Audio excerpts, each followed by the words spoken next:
The onset of Cyclone Tauktae has left Mumbai with very heavy rains and gusty winds since May 16th at night, leaving several roads inundated. The operation at the city's Chhatrapati Shivaji Maharaj International Airport was suspended for a few hours and several flights were diverted on May 17th in view of the cyclone alert. The IMD has issued an orange alert for Mumbai, warning of very heavy rains at isolated places with strong winds as the cyclone is likely to pass close to the Mumbai coast.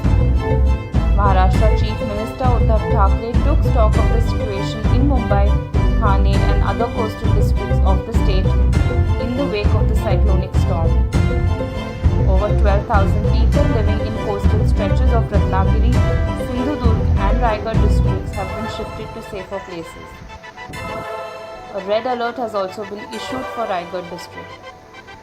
The cyclone has now intensified into an extremely severe cyclonic storm and is likely to reach the Gujarat coast by evening on May 17th.